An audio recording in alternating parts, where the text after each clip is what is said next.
क्या सपा कार्यकर्ताओं में जान फूकने के लिए आपका ये दौरा है सर पूर्वांचल?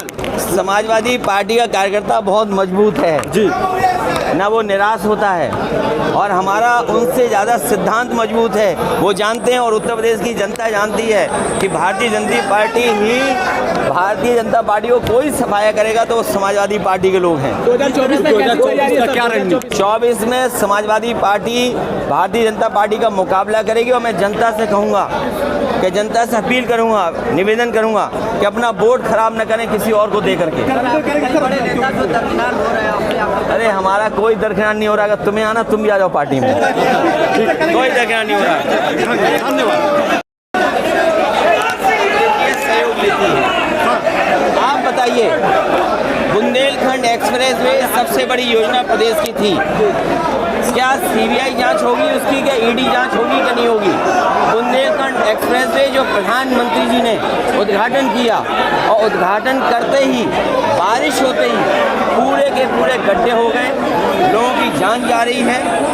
इतनी बड़ी परियोजना में इतने स्पेसिफिकेशन के साथ जो मापदंड होते हैं, जो इंडियन रोड कांग्रेस के स्टैंडर्ड्स हैं, स्टैंडर्ड्स के बिलो बनी है सड़क। मैं खुद बुंदेलखंड एक्सप्रेस वे पे चला, 5 किलोमीटर में 2 पुल अधूरे हैं और अगर 300 किलोमीटर का लगभग है तो सोचो कितना काम अधूरा होगा।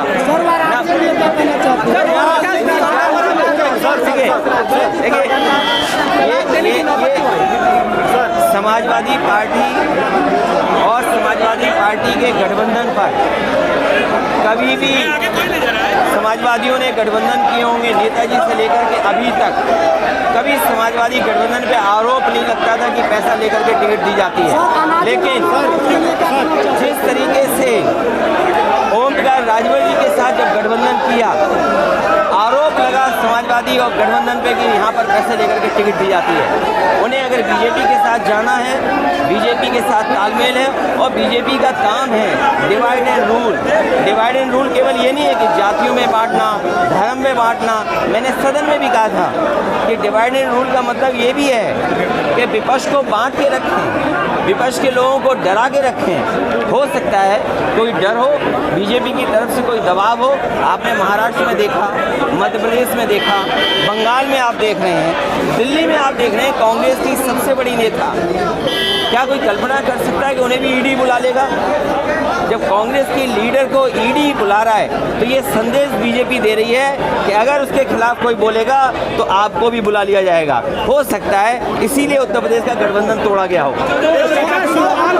आपने कहा कि वो उनको आज़ादी है कि वो स्वतंत्र रहेंगे। नहीं, वो हमारे चाचा हैं और चाचा रहेंगे, लेकिन अगर उन्हें ये लगता है कि मैं सम्मान नहीं दे पा रहा हूँ तो मैं उन्हें स्वतंत्र करता हूँ और उनको खुली छूट है कि जिस दल के साथ जाना चाहें, जैसा गठबंधन करना चाहें। और सबसे खुशी बात ये होगी कि वो अपना दल दोबारा बनाएं। उनका एक दल है, जो पिछड़े हैं, दलित हैं या अल्पसंख्यक हैं, जो आवाज़ उठाना चाहते हैं लोहिया जी की, जयप्रकाश जी की, उस सिद्धांत को अपने दल में शामिल करें, ऐसे लोगों को और आगे बढ़ाएं। लगातार आप पर सवाल उठाते हैं कि आप एसी से बाहर नहीं निकलते। देखिए, एसी क्या है, मैं 22 साल राजनीति हो गई मुझे, और 22 साल में आप सब जानते होंगे कि किसके इशारे पे उठा रहे होंगे। मुझे तो लगता है कि उनके अंदर आत्मा किसी और दल की आ गई है और गांव देहात में झाड़ फूक होती है ना, उन्हें झड़वाना फुकवाना पड़ेगा और तभी ठीक होंगे, उससे पहले ठीक नहीं होने वाले।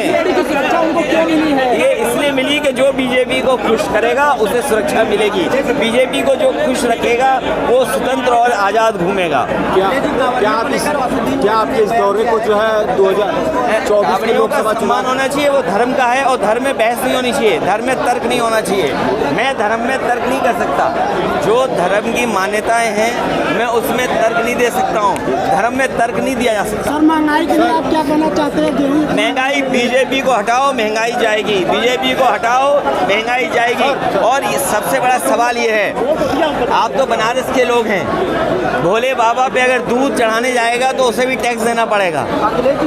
ये जो जीएसटी भोले बाबा पर दूध चढ़ाने पर टैक्स अगर किसी ने लगाया तो बीजेपी ने टैक्स लगाया। जन्माष्टमी आ रही है तो दूध दही मक्खन पे टैक्स लगा दिया। अभी रक्षाबंधन का त्यौहार मनने जा रहा है, घरों में दूध से खीर बनती है, सब्जी वो आपके मिठाइयाँ बनती हैं, घी से अच्छी सब्जियाँ बनती हैं, जानबूझ करके जीएसटी लगाई। दिल्ली ने अगर जीएसटी लगाई है तो हमारे उत्तर प्रदेश की सरकार बीजेपी के उसने अनुमति क्यों दी जीएसटी लगाने के लिए?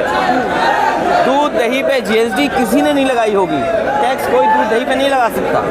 और गाय मर रही, सांड लोगों को मार रहे, ये कैसी सरकार है? सोचो सर, नवयुवक बेरोजगारों के लिए क्या करना? मैं बेरोजगारों से कहूँगा कि अभी दिल्ली का आंकड़ा आया है, 22 करोड़ लोगों ने फॉर्म भरा, कुछ लाख लोगों को नौकरी मिली।